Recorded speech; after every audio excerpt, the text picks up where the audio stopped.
Colombo, I'm gonna throw you out of here on your ear. I wouldn't do that, sir. I mean, you'll miss the best part. You see, I'm not finished.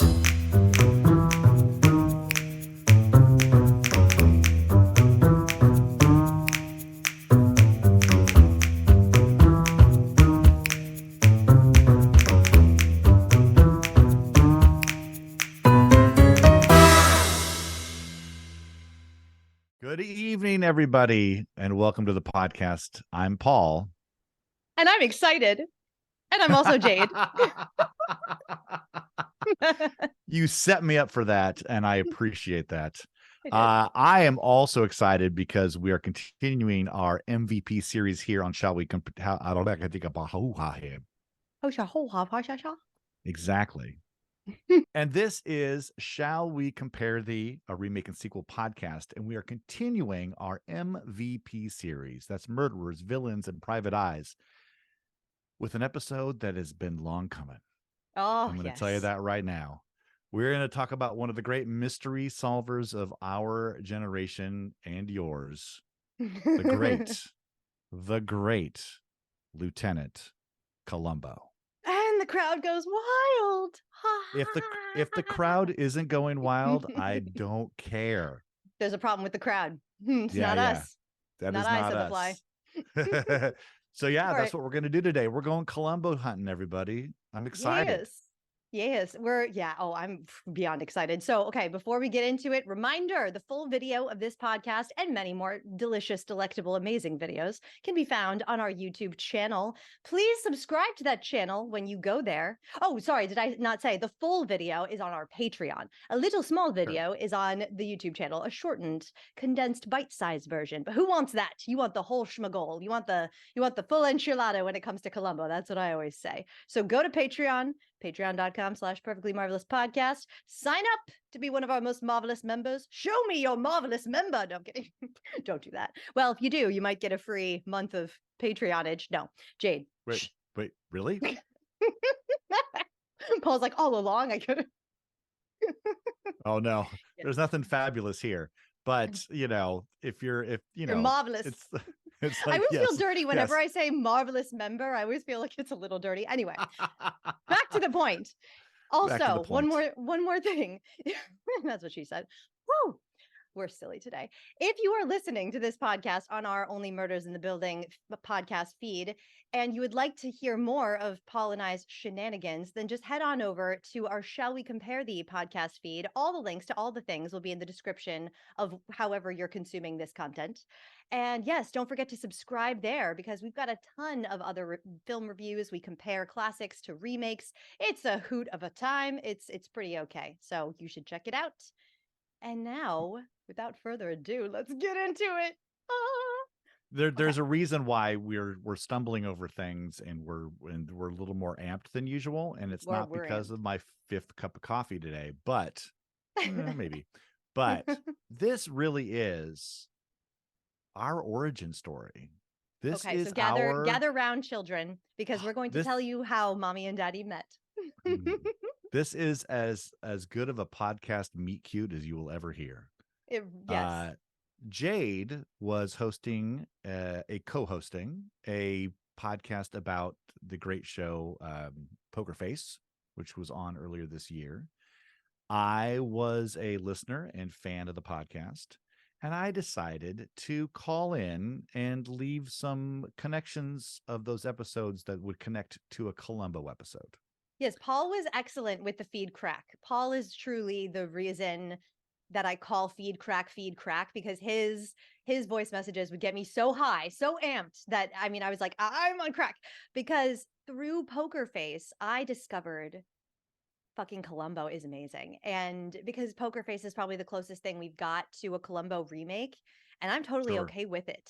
Natasha Lyonne she carries on the flame pretty damn well. She's got to be like a Columbo great niece. There's lineage there. If they brought that up in the show at some point, that like, oh yeah, my great uncle used to be an LAPD, I would be like, okay, not surprised. All right, yeah. I'll take that. I'll take plausible. that. Yeah, very plausible. So yeah, So yeah, I started rewatching Columbo, and Paul has encyclopedic knowledge of Columbo. And so he would call in and leave voice messages about the Poker Face episode and how it related to one of the Columbo episodes, one or more maybe.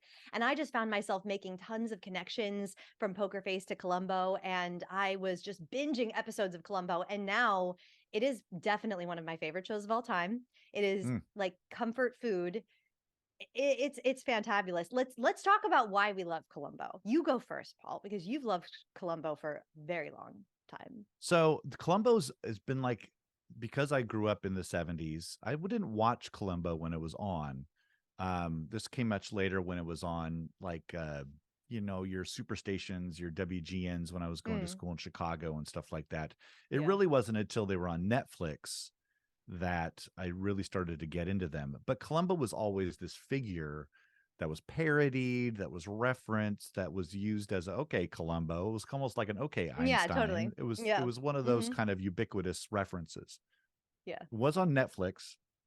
I was recovering from surgery, and it was one of those Netflix things where they didn't have every episode. They just had like 4 in season 1 and 3 in season 2, but I went through all of them just voraciously. And then one day they all showed up, and then I went all through them again. And now it is one of those things where if I just have nothing else to put on, I will put on the Columbo. It is hell yeah. Never a bad time. No, by far my favorite television show of all time.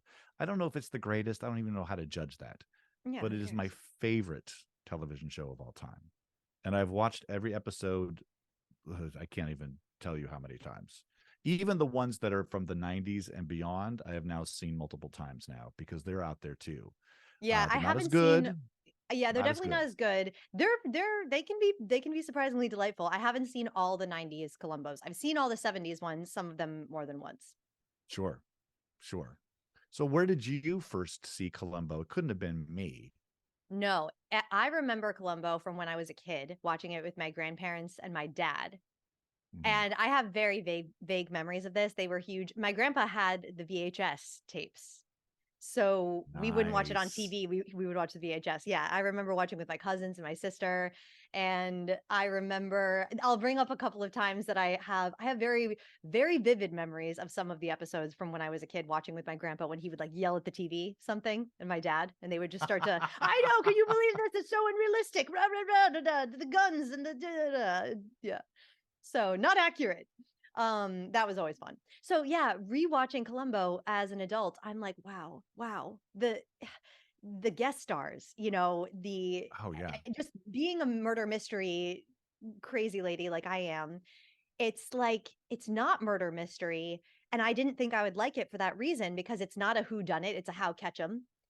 Sure. But surprisingly, I find myself so entertained by just Peter Falk's Columbo and watching him. I guess it's the underdog. It's the fact that everyone underestimates him.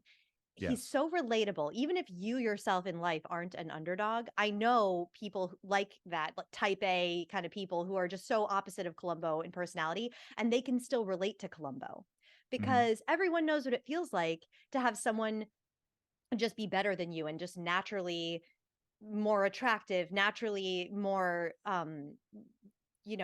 just better about, in life, looked at as just like, oh, that guy, what an aspiration, what a role model. Columbo's not that, but I think we can all relate to that feeling in our lives. And Columbo, watching him just get totally overlooked, and just no one thinks that he's got any brains. No one thinks that he's got any ability to solve a crime, and he just surprises everyone, and he uses that to his advantage, and he plays on the fact that you're going to underestimate me. You're almost like kind of Jessica Fletcher. She's an older woman, and so she uses that to her advantage, where like, oh, silly old me, I'm just bumbling around and old ladies, and I just love that when I think that that's what makes a great detective like Poirot, those little quirks about them that make everyone else just overlook them in life, when they really like lean into their defects, I guess, and then it becomes a strength. It's just so endearing. Right. I love watching Peter Falk win over these assholes who are just like, oh, aren't I awesome? Look at me go. I'm rich. I'm handsome. And there's little Colombo. It's just so great. Well, and it's interesting that you brought up both Jessica Fletcher and Poirot, in that the difference really is that Columbo's a cop. You don't get a lot of mysteries with cops in the center of them. And I was thinking about this in terms of Dial in for Murder, our last episode, where Lieutenant Hubbard is the mystery solver He's the hero. In that. And I don't think it's a coincidence that Columbo's first appearance is the next year. I have a feeling that Richard Levinson and William Lake, who were in junior high at the time when they started writing together, I have a feeling they saw that movie and was like, why can't the detective, because we have a very vast history of amateurs solving mysteries. You know, you're just almost wrapped up this Only Murders run for season 3. It's 3 amateurs. You know, Jessica Fletcher, she's a mystery writer, but she's not a cop. You know, you think of all the PIs, like your Magnum PIs, your Simon and Simon, your Rockford Files, they're all private investigators. They're not cops. Columbo has to do this all still under the umbrella of being a cop. And even though there's a few things he does that might be a little bit shady, or might have been fine in the 70s and the laws have changed, I don't know. But there is something about him having to answer to people, and people watching him. People can pull him off the case. People can reprimand him. He has to, as you have said this phrase so many times when we've done these, and I still love this phrase, play fair. Yeah. It forces these episodes to play fair. He can't just pull something out of nowhere and solve a crime. He has to play within the rules. And the How Ketchum model does that as well. And talking about the underestimating thing, there's nothing more delicious in every episode when the murder suspect who has been underestimating Columbo has that moment of like, oh, he's smart. God damn it, he's smart. Yep. Oh, I thought he was a bumbling, shuffling weirdo, little with his troll-like voice and his bushy hair and his unshaven his cigars cigars and everything, hunched over, like literally like at a 90-degree angle to the ground. Yeah. I'm always like, Peter Falk, fucking stand up, man. It's killing me. Like, you focus on it. Oh my God. It's almost like if Groucho Marx was solving mysteries. Yeah. You know, but there's that moment in every episode where they're like, oh, damn it. I forgot he's smart. Damn it. I didn't think about I didn't factor that into my plan. Exactly. Yep. Well, before we get started, before we get too far into this, I have a Columbo quiz for you. Woo! Bring it on. In what medium was the character of Columbo first introduced? Was it TV, play, or short story? I'm pretty sure it was TV, but I have a feeling I'm wrong. To my knowledge, it's TV. TV, made for TV movies. Well, the first Columbo was a short story. It was I should have gone with my gut. Levinson and Link wrote a short story called Enough Rope. That's where Columbo comes from. It is basically the plot of Prescription Murder, which then became a play and then became the TV movie and on and on. Cool. Let's do the next one. All right. Who directed the first official Columbo episode, Murder by the Book, which we'll be talking about a little bit today? Is it Clint Eastwood, Steven Spielberg, or Martin Scorsese? Steven Spielberg. I know this one. Yay. You know that one. And then there is his credit right there, right? Mrs. Melville. Yep. Number 3. Little baby Spielberg. Little baby Spielberg. What actor singer turned down the role of Columbo when it was made into a TV movie? Ooh. Was it Bing Crosby, Frank Sinatra, or Dean Martin? Vote with your heart. Vote with my heart. My heart tells me it's either Frank Sinatra or Dean Martin. I'll go with Frank Sinatra. It's probably going to be Dean Martin. It was Bing Crosby. Okay, see, there we are. and I put this picture up because 2 years before, Bing Crosby and Peter Falk were in a movie together. Oh, I did. Robin and the Seven Hoods. This is right before Bing Crosby stops doing anything. He wanted to play golf. He didn't want to do a series. He said no. There was another, Lee J. Cobb was the other name that was big for Columbo, but he also didn't want to do a TV series. Lee J. Cobb, if you don't know, he's the angriest man in 12 Angry Men. Okay. Nice. I love Got this it. one. There are statues of Colombo and his dog in what European capital? Is Oh, it I would not Budapest, even. Berlin, or Rome? I would have no idea. I'm just going to vote with my heart. Says Budapest. Your heart is right, and there it Oh, is. Look at that. look at that. There's Apparently dog. they had a prime minister whose last name was Falk. And Colombo travels very well in Europe. There's a bunch of stories about Romania being panicked when they didn't think they were going to get more Colombo episodes. Peter Falk actually had to send them a telegraph saying, "There's more coming, don't worry." Fear not. Yeah. But there was a prime minister or some sort of official named Falk, and they thought maybe they were related, and they're not. But here's a statue anyway. I think it's adorable. I love it. I love that they put dog as well. That's so And precious. finally, your last question. According to his creators, what is Columbo's first name? Is it Frank? Is it Philip? Or is it they never gave him one? According to the creators, they never gave him one. A prop guy put on something. I think it was like an ID card or something that his name was Frank or whatever, but that is not canon. According to the creators, no name, no first name. Just so Colombo. the reason that, and I'm going to tell a little brief story here. It's Colombo trivia. Well, it's actually the subject of Colombo and trivia. So there was a gentleman in the 70s named Fred Worth. He wrote trivia books. He wrote a lot of trivia books. But he was always afraid that people were going to plagiarize his stuff. So he decided he needed to have something that would prove that he was getting plagiarized. So he planted what we'll call a mount weasel. Mount weasel? Here's a new term for everybody. Love it. Lillian Virginia Mount Weasel, an American photographer born in Bangs, Ohio, blah, blah, blah. Don't read any more than that because that doesn't exist. She's fake. This is an encyclopedia entry that an encyclopedia put in to try to get people to copy it and trap them in the copyright trap. It is a copyright trap. It's much like the paper towns, like Agloe, New York, doesn't exist. Its cartographers would put these things in so they would know who was copying their maps. Okay?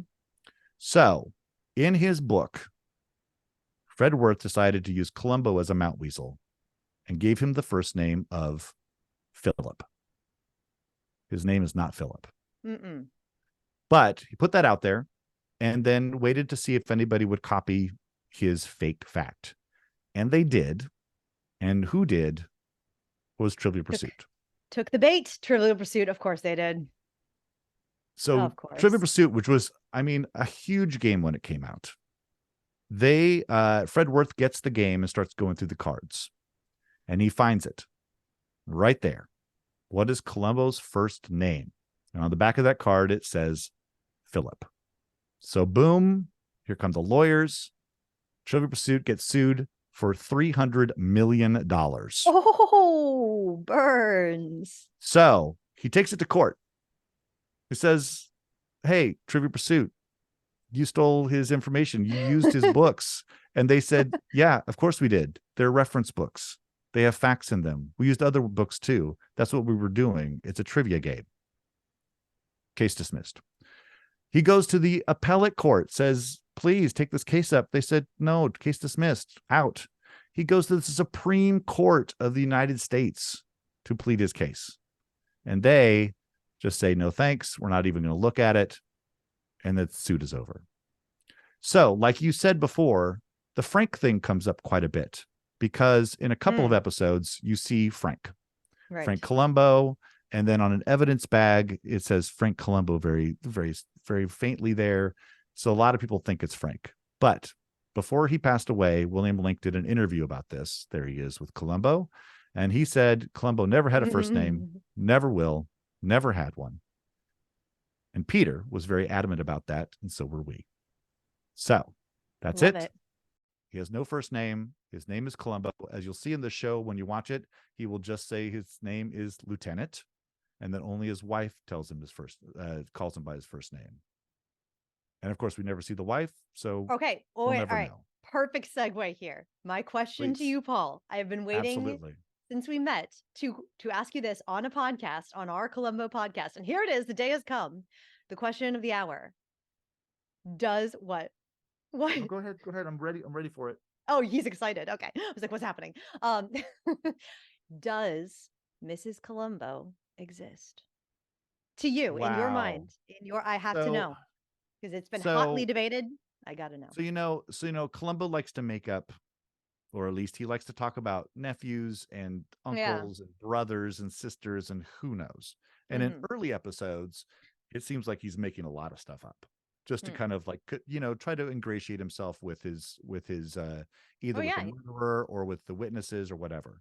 He's got to get the job done. He's got to catch that killer. I do think he has a wife. I do think he has a wife because there's evidence. For example, there's the one where he's on a cruise ship where she's around. Yes, here we are. That is probably the most solid evidence because there's people who are like, oh, we just saw your wife. She's getting on this boat. And he's just kind of a few steps behind. That's what I was going to ask you. Okay. I couldn't quite remember, and I didn't get a chance to rewatch the cruise ship episode. Yeah. Is it substantiated by other people saying that I have seen this person, that your wife was just right over there? It is. Right. Yeah. Okay. All right. So I wasn't sure. And I was going to say she doesn't exist because I couldn't remember specifically enough in my mind. I knew that there was that cruise ship episode, but other than that, I couldn't remember if it was validated by another person. Right. That there was another.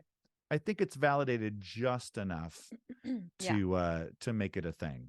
I plus he never really uses his wife as like a way to ingratiate himself with somebody else. That's what the cousins and the nieces and nephews are for. I don't know. Really? You don't think so? I think he tells quite a few stories about his wife and says, "Oh, my wife's always telling me this, and I always got to do this for the wife." And he uses her as, a base to tell like a story to get what he needs to get done. Yeah, I guess so. With the murderer. I guess so. I feel like he uses her more than anyone else, more than any other person in his personal life. I feel like he talks about his wife quite a bit. And I would understand if somebody thinks that she doesn't exist, because he does some really funky things that like there's one episode where he just like rents an apartment to catch the killer, and it's like, what's that conversation at home like? Because he's bringing like his own shirts in and stuff, and it's like, what? It's like, hey honey, where are you going? And it's like, don't worry, it's for the job. Yeah. The reason that I don't want to say that there is no Mrs. Colombo is because I don't think Colombo is batshit insane. I don't think he's like mentally unstable. And so that's what stops me. I don't think Peter Falk would, because I think of things in terms of as an actor. And what would Peter Falk say? Peter Falk would say Mrs. Colombo exists. And he would say there's nothing mentally wrong with Colombo. He's just a bit of a character. He's a bit, he's a little out there, but hey, all the best people are. So have you met us? We are insane. Present. Yeah, I was going to say present company included. Yeah. I was kind of on the fence about it, but especially now that you say that cruise ship episode, definitely other people do substantiate her presence as being like true, as being, I saw this person. She exists. Okay. That does make me feel a little bit better. Yeah. What do you think, listeners? Tell us in the feedback that you are about to leave. Okay. All right. So today, this was my idea. I'm very excited for it. We are comparing but we're going to come just as we do here on Shall We Compare Thee. We're true to form. We're sticking to brand, and we're comparing my favorite two Colombo murderers the two greatest villains who ever villed. And that is Jack Cassidy and Robert Culp. And I am just so excited to talk. We're going to talk about all the episodes that they've been in, and we're going to really focus on our favorites. And and kind of, I thought that I knew before rewatching these episodes for this podcast. I thought I knew who my favorite murderer was and what my favorite episodes for each of them were. And then I started to rewatch all these episodes with the critical eye, with my magnifying glass eye. And I realized, oh shit, my opinions have changed since I was just passively watching them for fun. Now that I'm really, really watching them, my opinions have actually completely shifted. And I'm shocked. That's interesting. I know. Because mine have kind of too. Ooh, like I was wondering. Okay. I had a real like out in front front runner winner of between the two of them. Yeah. And then I was rewatching some of them this morning. By the way, if you on a Sunday morning watch some Columbo, you don't have to go to church. That's it. You're fine. Right on. Yes. You're fine. I will second that. But yeah, Absolutely. so I was rewatching a couple that I couldn't quite remember some of the middle parts too. I just wanted to make sure that I was on the right page. And I don't know if I've changed my mind, but it's a lot closer than it was before.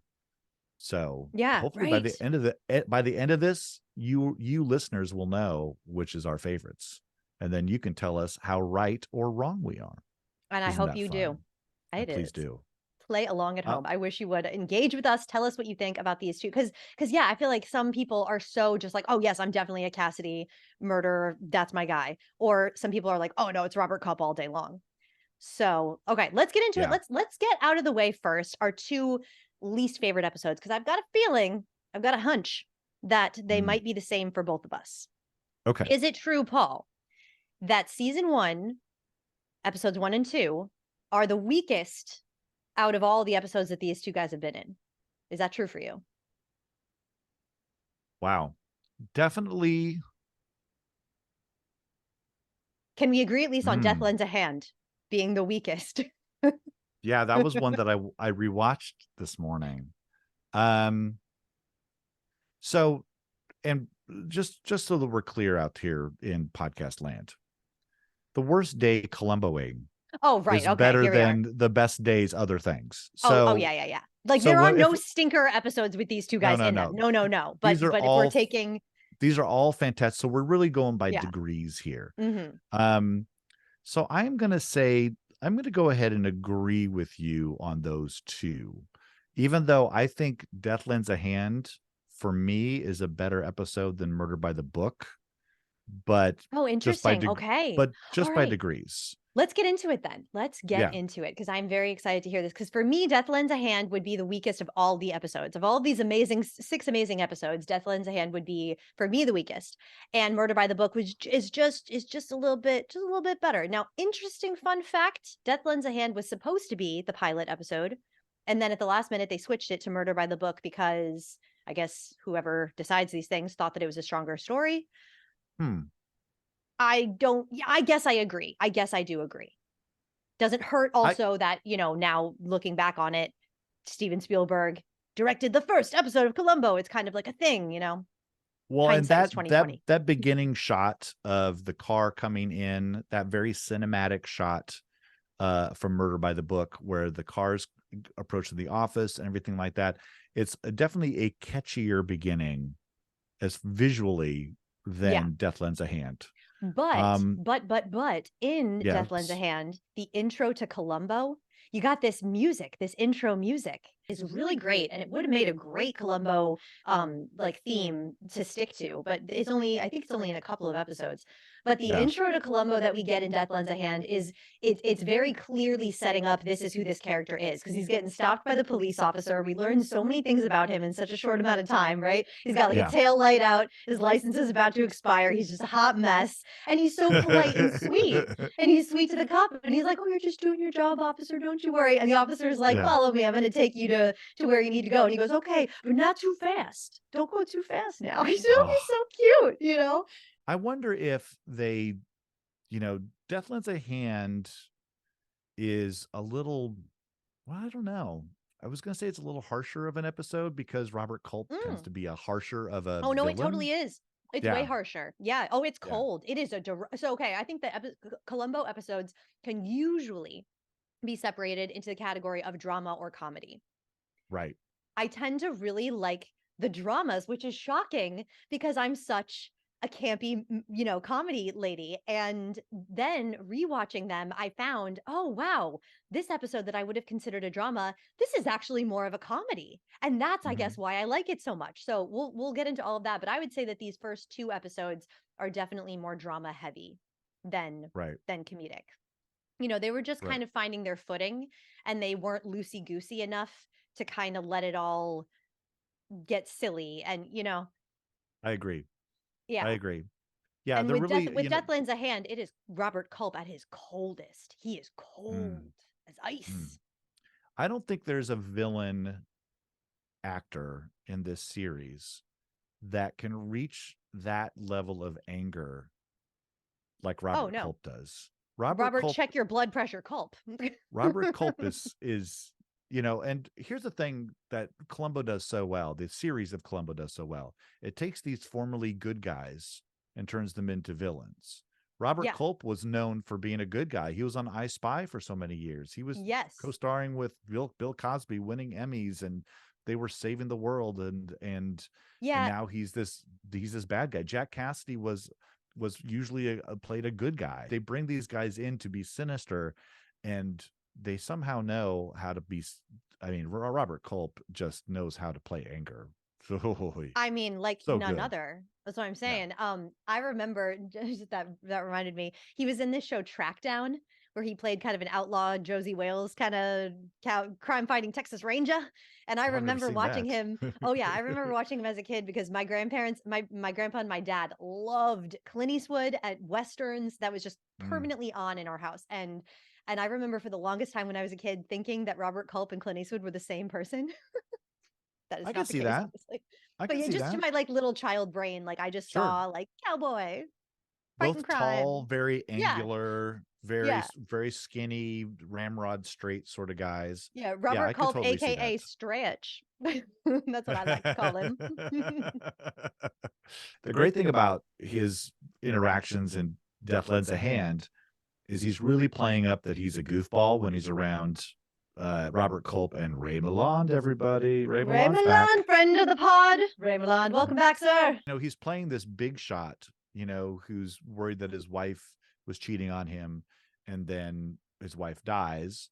And he never gets like the sort of like wealthy, like blustery guy. Oh no. He No. underplays everything with this little bit of sorrow in it. Absolutely. And yeah, and it's it's just so real. And it's his acting in this is so before its time or ahead of its time because Ray Milland is just, he would fit in perfectly in 2023 television. He's just that real in this episode. It's quite a feat. It's quite miraculous to watch, actually. And that's one of the things that really stood out to me when I rewatched this episode was just, wow, Ray Milland, you are such a good actor. The one thing that Columbo does really well, Peter Falk does really well in this episode, is that when he is with Ray Milland and Robert Culp, he is being total goofball. He is reading their palms. He's exiting through a closet door. He is playing this whole like very, very silly moment there. Yes. But then he meets up with the golf pro. And now and I love that golf pro scene because he's like, well, I want to take some lessons. I don't have time to learn how to play golf. Let me just take a few lessons. And then, of course, he hits the ball perfectly. Oh my God. That's such a great moment of like, oh, this guy is more capable than you think. This guy knows what he's doing. What's the episode where Colombo plays pool? Oh, that's like a season 7. Yeah, it's way later down the line. But it's that same thing where he's like, I can't miss it. I can't miss. Look at this. Isn't it a beautiful thing? Look at me go. Oh, there I made another one. It's just so good. And it's just pissing off whoever the villain is. I can't remember. Just pissing him off so bad. He's like, stop it. Oh yeah. Columbo's good in that. Yeah. So okay, this is one strong memory that I have. The beginning of this, they're shooting guns, right? I remember this was, I think, the first episode. Well, this is the episode that before I had done my Poker Face rewatch, this is what I would have said is quintessential Columbo to me. Those guns and how my grandparents would yell at the TV. I remember my dad and my grandpa going back and forth. Can you believe there's no kickback? No kickback on that gun. Why aren't they wearing, their ears would be ringing? Where's the ear protection? They could not stop with this. I remember vividly. Oh my God. This was a favorite one to yell at and complain about. Yeah. One of my, which I would have as I watch it. I don't even think about that. It's like, of course. Oh, I know, right? I would never think about things like that. Yeah. By the way, if you are a professional hole poker out there, plot hole poker, maybe just give your plot hole poker the day off. I mean, these are pretty tight. I say, Yeah. for the most part. But again, they weren't expecting people to rewind and pause. So there's going to be moments where you're going to go, but that doesn't mean, it's like, let that go. Let it go. It's going to be okay. Just let the whole experience of it wash over you, and you're going to be a lot better off. And enjoy things like, can we just appreciate the fucking door kick? The door kick by Stretch himself, by Mr. Robert Culp kicking that door. I mean, it's beautiful. I think that if I if I was straight, I think that if I had a type of man, it might be Robert Culp. I was like, oh, Robert Culp, kick that door. Oh, He's wow. just so, All right. he's got this charisma to him that is very sexy, Robert Culp. I was a And little yet- kerfuffled and And shocked yet by it's it. and yet it's always the Jack Cassidy guy that gets the ladies. Right? I know. This episode, the Deathlands of Hand, I judge a lot of the episodes by their endings. This one's a little out of nowhere. So just to set up the episode for you haven't watched it, he plays this investigator Brimmer, doesn't have a first name either. He kills the wife of Ray Milland accidentally, but in a fit of rage. One of the outstanding times when a murderer kills by accident and starts to kind of feel remorse. That does not happen very often. And if you this whole scene is out there on YouTube. He kills her, and then it focuses in on his glasses. Iconic. And you see him do everything that he needs to do to cover up his crime. You see him wrap up the body, you see him dig it to the car, but it's all shown within his glasses. And it is for a television that was made in 1971, it's way ahead of its time. So cool. Way ahead of its time. It's so good. There's very few accidental killings in Colombo. Most of them are very premeditated. But that's one that those glasses. That door kick. I know. It does make it pretty damn good. And that's why just the Robert Culp of it all, automatically elevates everything. So this episode is still great. Mostly my issues with this episode is just story based, like that ending with the contact lens. It just kills me. Why not flick it to the side? Just flick. Oh, what did contact lens gone? Why put it in the cigarette box and just all this? Why? Sir, come now. Yeah. Yeah. I do. Yeah. My favorite part of that though is at the end, because what Columbo has done is Brimmer's car is in the shop. He plants it in his head that the corpse of the wife was missing a contact lens. So Robert Culp has to break into the garage, get into his trunk to try to find the contact lens that must have popped out of her eye. He finds a contact lens, and the cops are there. Lights come on. He tries to go, I was looking for papers. Weird. In my trunk. And then tries to dispose of the contact lens. Peter Falk stops him. They find it. But of course, Colombo was lying. There was no contact lens. Both contact lenses were fine in the corpse. But that also means that somebody else's contact lenses in his trunk. Who else does he put in his trunk? So it's like I was feeling bad for this guy, thinking, well, he's not really a murderer. He just did it by accident because he's got a hot temper, And then and then finally at the end, it's like, nope, he's an asshole because he might have killed again. He might have killed someone else, and that who knows whose contact lens that would be? The other corpse's contact lens, and it's like, oh, dun dun dun. But then at the end of this episode, again, clearly meant to be the first episode because we're really getting a great intro to Colombo and who he is, and he tells us the reason he became a detective or a police officer is because he's trying to make up for all those potatoes he put into tailpipes, because that was not a nice thing to do, and he feels bad, and I think that's adorable.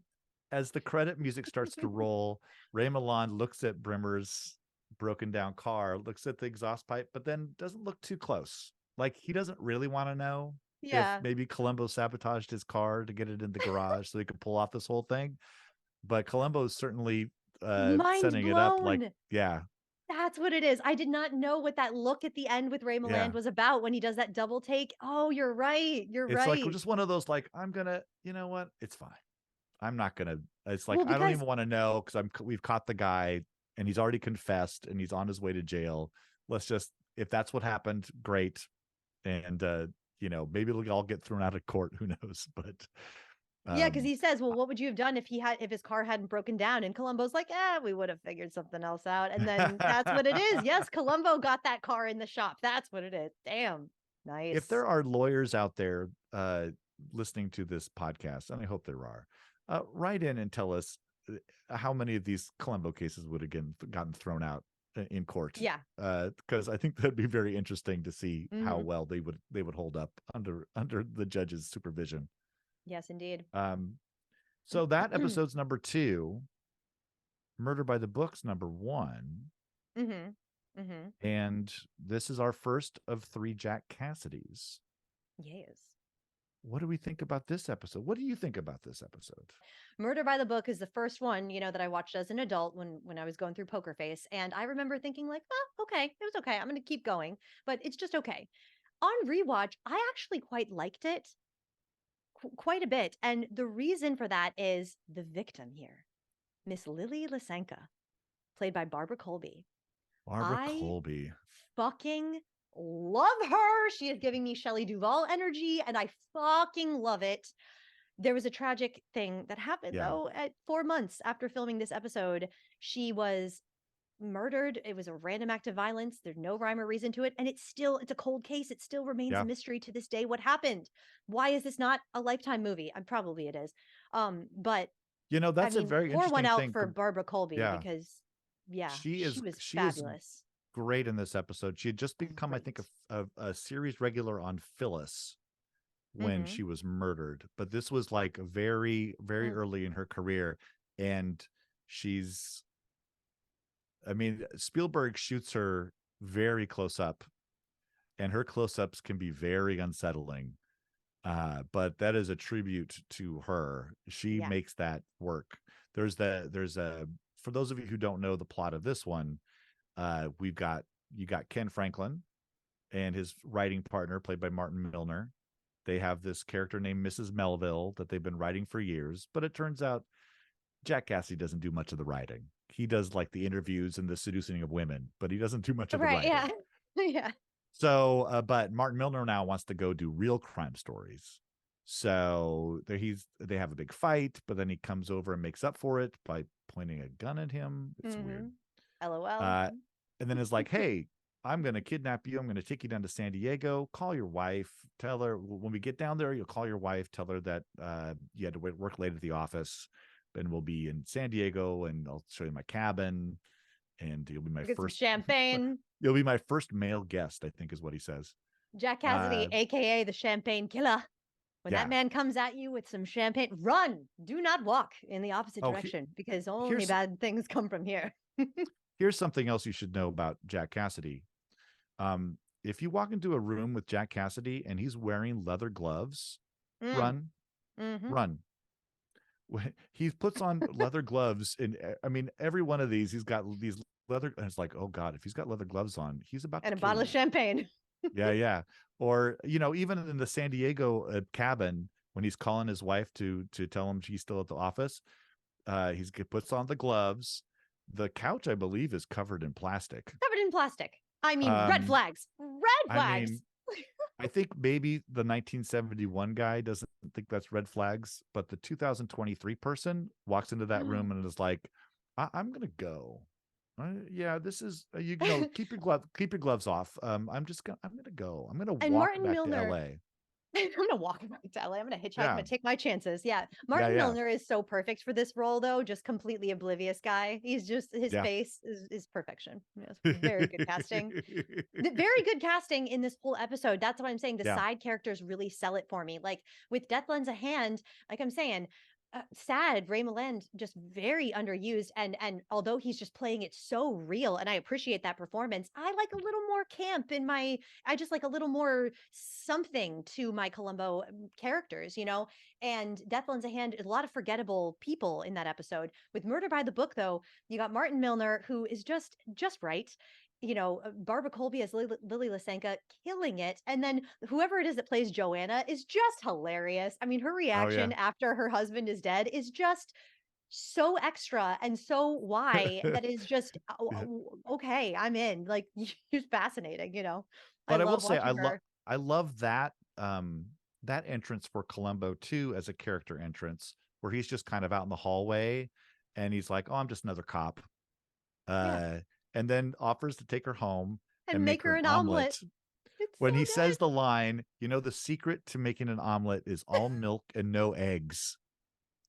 And I know he's screwing that up, but I also want to think that might have been written. This is also Stephen Bochco, who did Hill Street Blues. He wrote this script. So this is a real powerhouse, team of people on this episode. But that Oh, line and cracks me up so much. yeah, me too. I love watching the episodes thinking to myself, what was a Peter Falk invention and what was scripted? Because it kind Yeah. of sometimes it stands out when it's like, that was totally made up by Peter Falk. And the only way that Yeah. I can often catch it is watching the other actor get, oh shit, he's ad-libbing with he's improvising with me. What do I do? What do I do? And like Yeah. and I love when they keep it in, like their reaction just being like, what do I say? Because it's Peter Falk just like living in this character and like absolutely knowing what Columbo would say at any given moment. The people who Any are down to play are yeah. awesome and outstanding. And then just more often though, the people who just, what do I do? It's not scripted. Like it's very funny. Anytime he's searching for something in his pocket, or Yeah. anytime he asks another character how much his How shoes much his cost, shoes cost. those are all just trying to throw the other actor off a little bit. Mhm. And Oh some of the yeah. actors can do it, and some of the actors are they're theater actors or they're film actors, and this is not what we do. We stick to the script. Stick to the And script. he Yeah. just likes to like kind of weave around them a little bit and frustrate them and delay the scene a little bit more. Oh And yeah, he's it's so entertaining great. himself, Peter Falk. He's like, Right. this is his life playing Columbo. This is like he's so comfortable in this, and he's got to just have a little fun, shake it up sometimes. I love it. How amazing is it? Because I was thinking about this in terms of Poker Face. That show's basically one person. It's a one person show, but they have an arc and they have some recurring characters, but it's basically one person. Really, Columbo's kind of like that too. It's always a different set of characters. We get a few people recurring, but if you don't have that person in the center of the show, you don't have a show. I mean, You don't, yeah. how lucky did you get to get Peter Falk to do this role? I mean, that that makes the whole thing. Mm-hmm. His demeanor and his affability and just likability is so key. And Natasha Lyonne in Poker Face is the same way. Yep. She's so likable, and you want her to win. Yeah. You definitely want her to win. And the same thing with Peter Falk and Columbo. Mm-hmm. It's great. Yep. Any Columbo episode is a good one as long as Peter Falk is there. That's Yeah. How bad can it be? It's fucking Peter Falk. It's great. And they always put him up against, supercilious, wealthy assholes. It's so good when Jack Cassidy is just, this is absurdly overly confident, absurdly overly chatty, so helpful. Ken, how helpful are you solving this murder mystery? He is downright giddy with himself or outsmart. He's like dictating to Columbo. Don't you get it? Don't you see, man, how the murder was committed? He's like dictating a book. It's his best work. It's his only good idea, Yeah. So he's giving all of these helpful tips and hints, and what I think is the greatest part is that he thinks he's going to throw off this stupid guy, the stupid cop, by just bogging him down and loading him up with these books. I'll really keep him busy. Do some reading, because my books. Oh, Mrs. What's her name? Mrs. Melville. Mrs. Melville, she's just so entertaining to read that surely your attention will be diverted. So confident in this. It's great. Anything more about these first two episodes? Yeah, they're like so. I mean, as we're talking about them, I'm like, yeah, they're fucking great. And still, guys, there's so much more greatness because this is just it's the tip of the iceberg. Can you tell I'm excited right now? how amazing is it that those two episodes are least favorite? And yet we could have just gone on for another hour on both of them. Oh yeah. Easily. Yep. Easily. They're still great. You told me your favorite episodes, or no, you told me your favorite Robert Culp episode. Has it changed in your rewatch?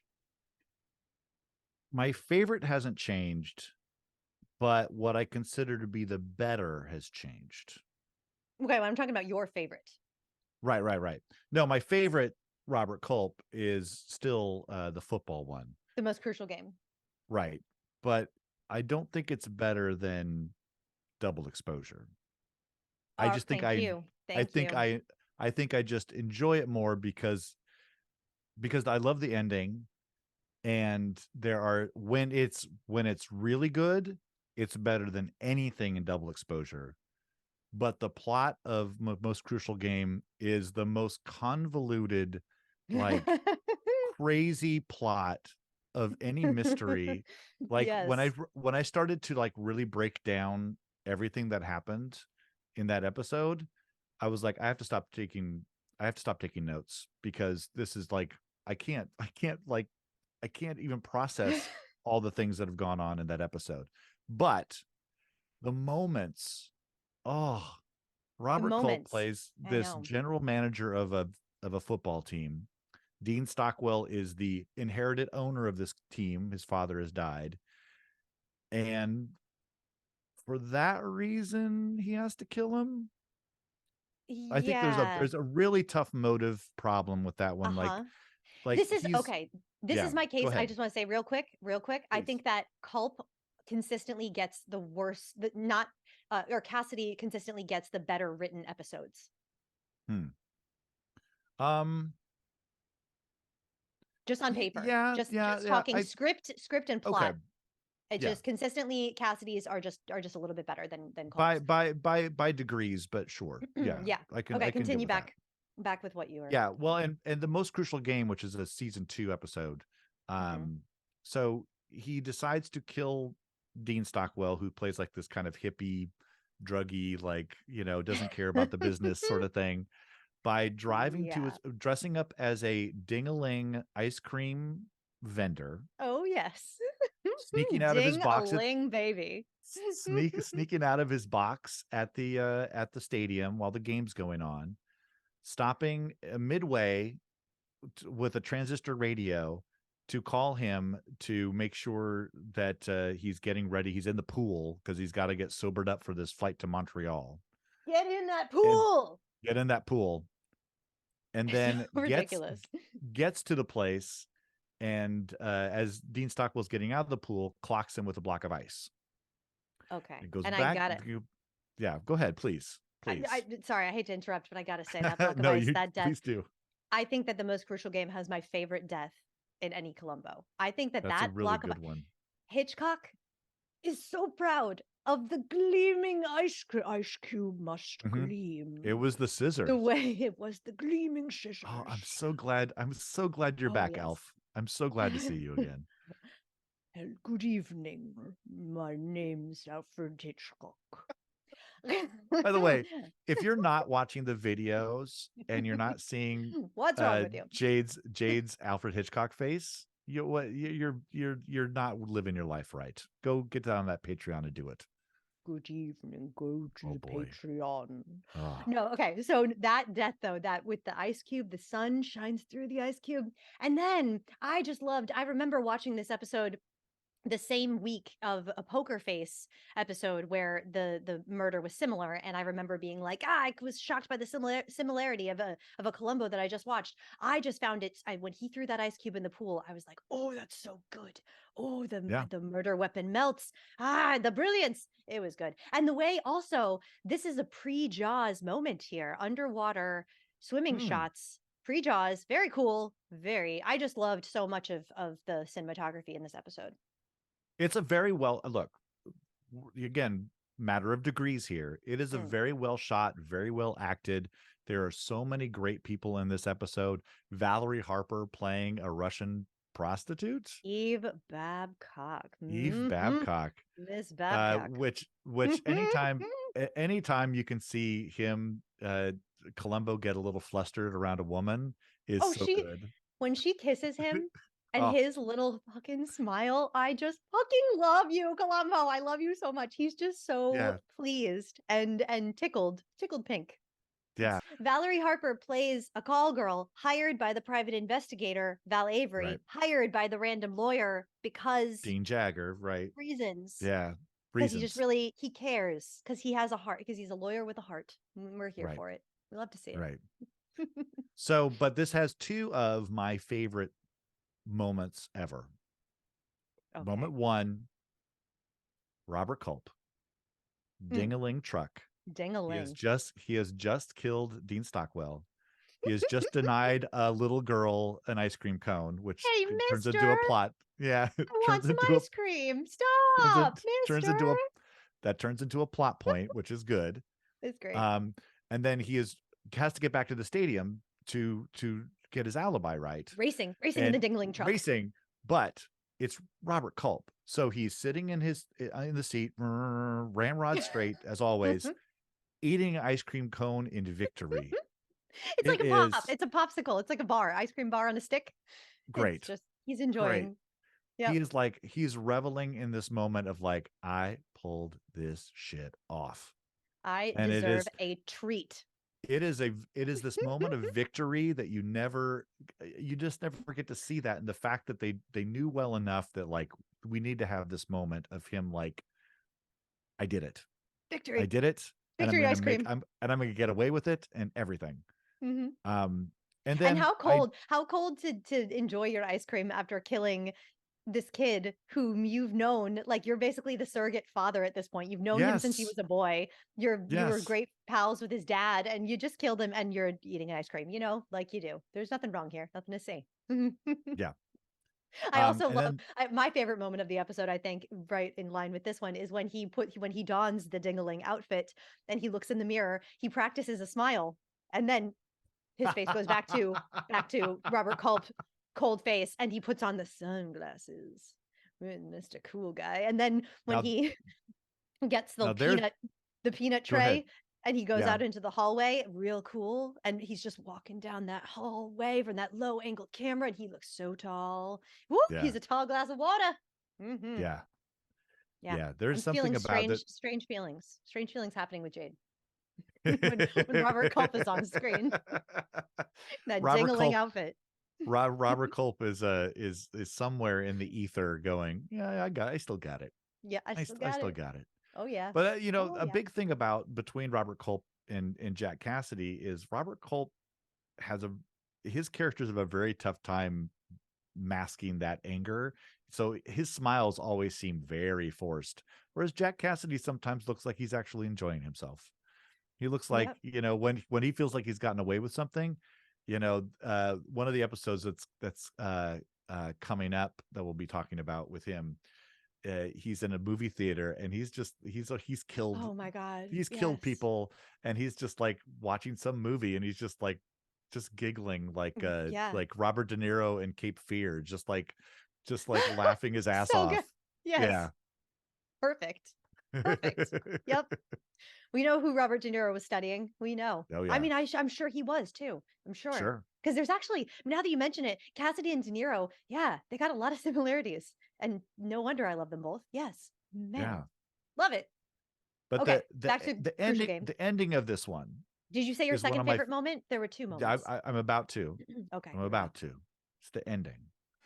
What are you doing now? Maybe there was a sound that should be there. I got the radio on here in the box. I guess it's a little loud. Yeah. So how are my gladiators? Like what? Getting murdered. Something right in front. Listen, is your head clear yet? What kind of sound? Oh, shh. I'm out by the pool now. But are you in it yet? Will 20 more laps satisfy you? I told you I'd be ready, didn't I? Now get off my back, Hamlin. Pick me up.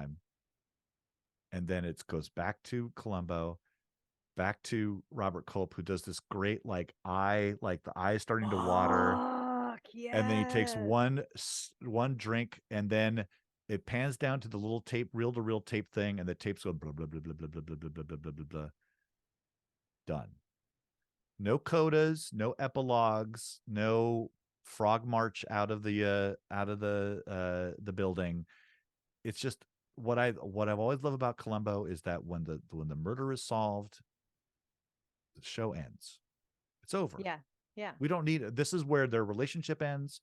Yeah. There's no arc. There's no nothing. This is like we've gotten it from beginning to end, and it is just clean. And when they hit those endings, like that episode is so convoluted, but that ending is so clean.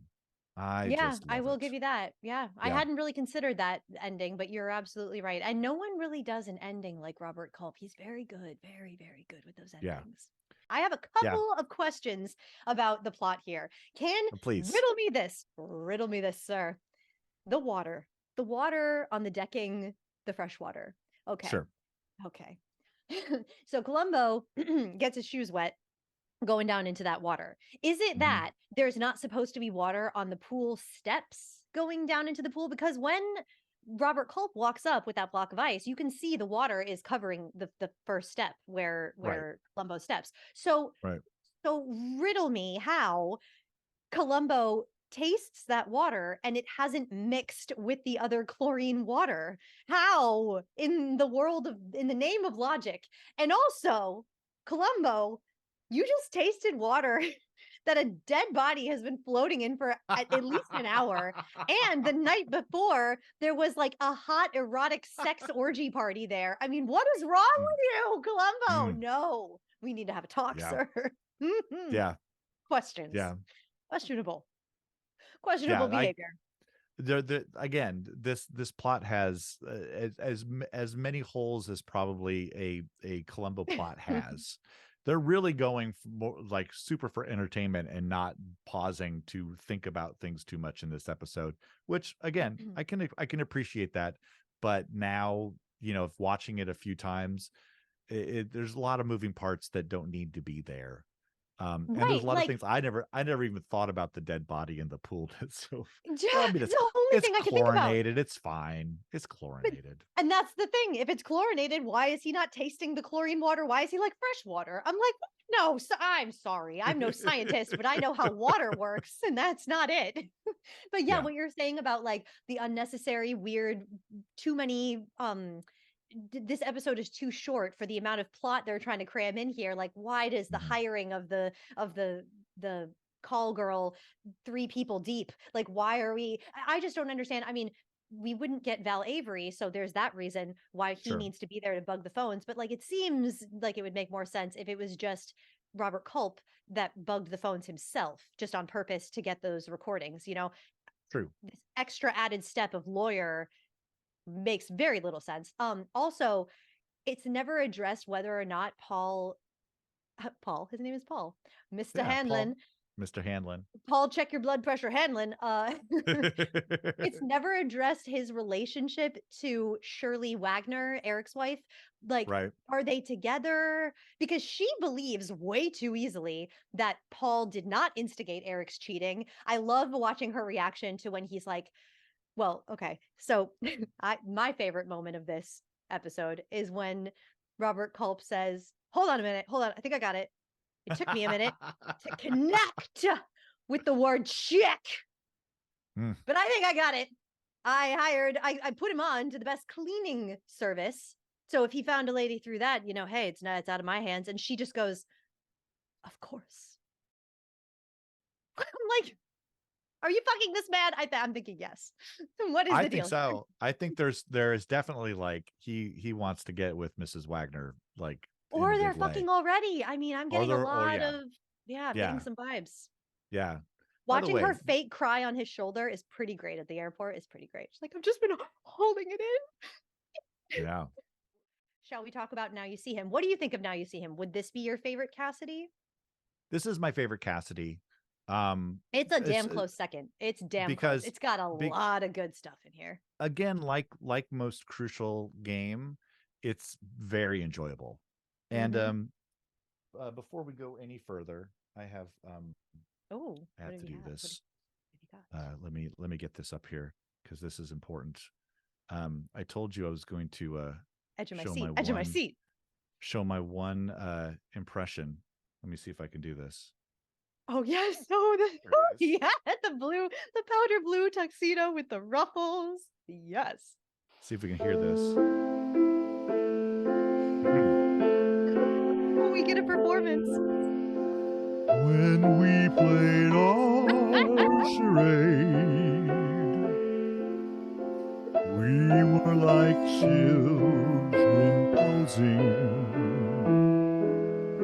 playing at games acting out names, guessing the parts we play. There you go. Oh, That's all I wanted to show. Brava. Oh, that made my life. That was so good.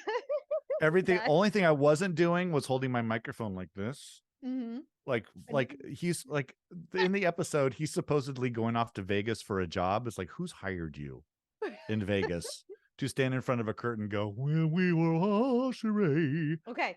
Yeah. The only travesty of this episode is that he did not die, because we were all hoping for it. He needed to die. Let it die. I mean, missed opportunities. Truly. There's only one. There's only one death in this episode, and the victim sucks. That's one of the things that knocks the episode down a few pegs in my eyes. If that man in his powder blue tuxedo had died, yeah, this might be my favorite. It might. Well, and it's so funny because the other two Jack Cassidy episodes, he gets 2 murders in. He does. So why not just be like, yeah, you know what? You're dating my daughter. Maybe not. He had every motive, every reason. This man had death all over him. What were they thinking? Yeah. Where did they lost a page in the script. They lost a page. That's all I can, that's my headcanon. Yep. So just as a synopsis for this episode, for those of you who haven't seen it, he plays the great Santini. He is a famous magician, but he's stuck at the Cabaret of Magic, which I'm assuming is the Magic Castle in LA. And he's, he's there because the owner knows that he used to be a Nazi. And so he is basically blackmailing him to stay there and make money for the club for like half of his income. And so he's like, no, he's got to die. So he dresses up. So during his famous water trick, where he gets into the box of water and then the tank, and then they cover it, he goes underneath and he dresses up like one of the waiters. Again, another costume. Got another costume. He fakes out this one waiter who brings him a brandy, plays this little game with them to make him seem like he's there, but he's not in the dressing room. He's actually going upstairs. And then he goes upstairs and kills the guy, and takes the paper out of the typewriter where he was typing a letter to immigration saying, hey, guess what? This guy's a Nazi. And then goes back downstairs and appears back on stage as his alibi.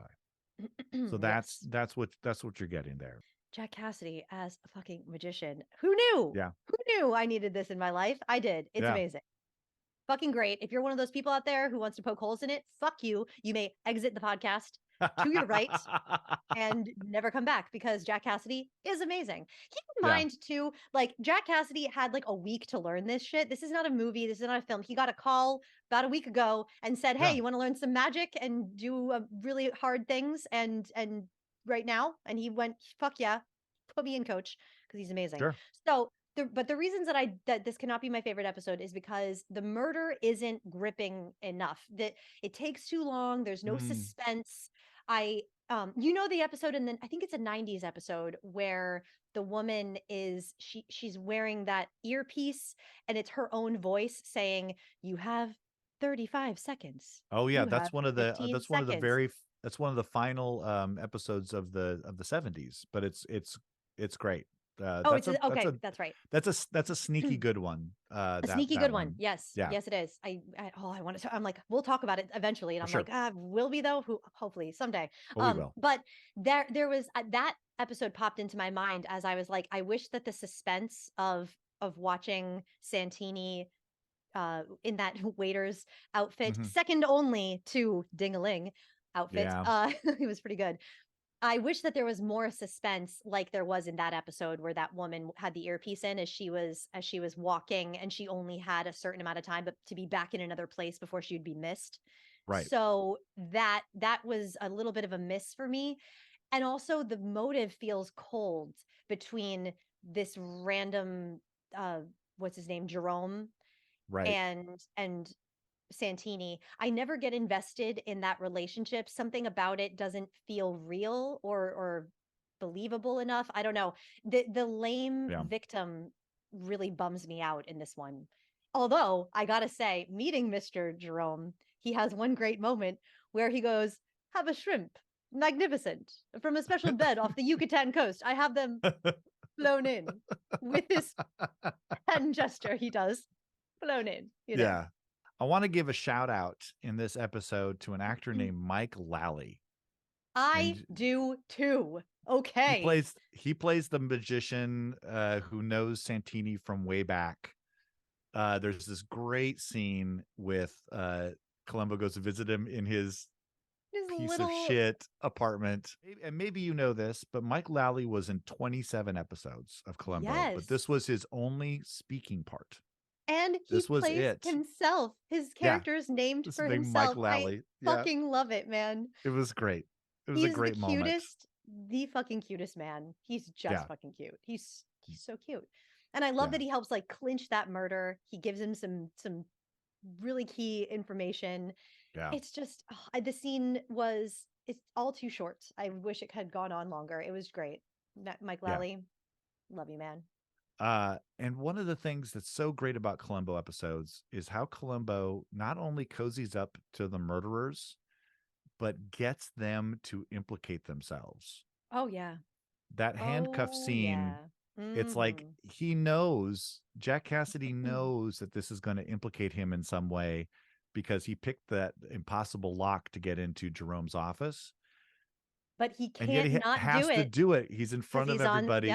His ego will not let him fail in front of a crowd. And exactly. He could go, you're right. You win this one. You win this time. Can't do Mr. it. Policeman. Can't do it. Yep. Nope. And just that look in Columbo's eye when he winks his fake eye at him. And I knew you could do it. I knew you could do it. Oh, so caught. Nailed. What Jack Cassidy is doing here is he's the perfect magician in every way. His energy is so flicky and light anyway that just to watch him adopt these magician mannerisms, the way that he slinks around as he's about to go kill the guy. Yeah. Jack Cassidy is killing it. You couldn't have cast that part any better. No. No way. For that time, no way. No way. And like the things that Jack Cassidy clearly had to learn, that thimble trick that he does is fucking amazing. He goes real fast. It's so good. Seriously. I mean, yes, this is obviously a magic show that the audience is way too impressed with. And that's part of what I love about it. Watching the audience react to like him. At one point, he just pulls out a scarf and the audience is just, bravo. And it's like, it's a scarf, it's like, guys. Here's a bunch of coins on your table. Yeah. And here's some fake looking flowers that someone clearly under the table just put up on the table. And I love the fact that she has to indicate that these are real flowers by having this little shot of her smelling them and going, ooh. And there's some bad ADR that this woman is not her voice, but she just goes, thank you. And she smells them. Yeah, it's so good. And like he wins the outfit. Well, it's a close race here for the best outfit award. This amazing at the end, the amazing plaid jacket with the blue shirt and the bright yellow and green and purple like silk cravat that he's wearing. It's like this whimsical magician outfit. It's so good. I want that outfit. What do you think about the ending of this episode? It's great ending. Great ending line, Yeah. Yeah. There's a typewriter ribbon from a Selectric that's like new technology that plays a part in this whole thing. So, Bob Dishy, Sergeant Wilson just bringing out, let's talk about Bob Dishy for just a second because let's dish on Dishy. Dish on Dishy. He's got this, I love the aspect of him. He's like really tech savvy. The first time we saw him in Greenhouse Jungle, was it? Right. Best part of that episode. Yes, another Ray Milland episode. Ray Milland, actually, probably best part, but Bob Dishy, close second. It was really good. And just the way that, they're such a great team. Dishy and Falk, the way that they play off each other. I just love the character dynamic that they gave Colombo, this guy who is everyone would say he's like a better or like more efficient and he's younger, and you would think that then they would be at odds with each other or that guy would be looking to like replace Colombo. He is so respectful of Colombo. He admires him so much. I just love the respect and like how he just holds him in such high esteem. It warms my heart, Well, and And I think there's mutual respect the other way, even though he's confused by some of these new things, but like the typewriter thing, he's like very impressed when Bob Dishy starts very typing. good, Wilson. Yeah. Very good. And He's Wilson's like, thank you. Really? Yeah. I'm Thank not you, sure what I sir. just did, but I don't thank know. you. Like, wow. Yeah. And then includes him on the great reveal with all the sleight of hand pulling out of the copies of Oh what my was God. typed there. The The first letter. one, by the way, When- the first time I ever saw that episode, I remember this very clearly. I was focused on something else when Peter Falk did the reveal. Pulls out the letter real Pulled quick. the letter. So His trick. it was sort of a magic trick to me the first time I saw it, because I was not focused on that at all. And I was like, wait, what just happened? I had to rewind it for a second and see that he was pulling it out of his jacket. It is so great to see that moment. I love the ending. Again, a lot of these Columbos I judge on the endings, and it's a really good ending. Oh, this is a really good gotcha. Really good. Like you were saying, the way that he threatens him, he does a psychological play to get him to incriminate himself. Like Colombo knows that Santini's going to get cocky. He knows he's such a narcissist. He can't help himself to give away. And he kind of does when he does like examples of the accents. You know, he's like, how about that? Maybe it was this one. That's a bit of all right. Like when Jack Cassidy's accents are just great. And he's like looking at him like, you're a remarkable man. My God. Wow. You done it again. You devil, you. You know, it's just, it's so good watching Columbo like lull the murderer into this false sense of security that he can't be touched. He's so great. And he's got one up on this stupid cop. And like, oh, yeah, it's great. And yet, as we segue here, you liked Publisher Perish more. Shockingly, I did. So let's get into that. Let's get into that one. Okay. What was it about that one on a rewatch that you were like, I think this is vaulted over the other one? So we got two victims here. True. We see the opening. We get to meet Eddie, played by John Davis Chandler. And he's just hurling these bombs. It's just a casual Tuesday afternoon for Eddie. He's got so much enthusiasm that it's like this guy, where do they find this? Who told him how to do this? Like this guy, John Davis Chandler, I'm assuming, I've never seen him in anything else, but I'm assuming this is just kind of his energy that they hired him to just kind of bring what he usually brings. It is so perfect for Eddie.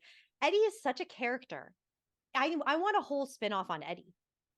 I need to know more about this guy. Like it is a prequel, he's fascinating. an Eddie prequel. Yeah, I want to know Eddie's origin story. I truly do. He just wants to blow things up. And also he just wants to do his good deed, his service to those poor kids and their homemade bombs blowing themselves up. I'm just trying to help him out. You know, got my book, How to Blow Up Anything in 10 Easy Lessons. Blow up anything in 10 easy lessons. Do you really need 10 lessons? Do you really need 10? I mean, light the fuse, throw the thing. I mean, obviously, he only needs 2 lessons for blowing up all those cars. Right. You know, oh my God. But you got to pad out the book. Otherwise, it's a pamphlet. It's a leaflet you throw through the door. It's a leaflet. Yeah, I'm sure that there's the quick start guide. Eddie has that somewhere kicking around. But you have he's the real victim in my opinion when I think back on this episode. The lame-o victim would be Alan Mallory, played by Mickey Spillane. Poor Mickey Spillane. He tried.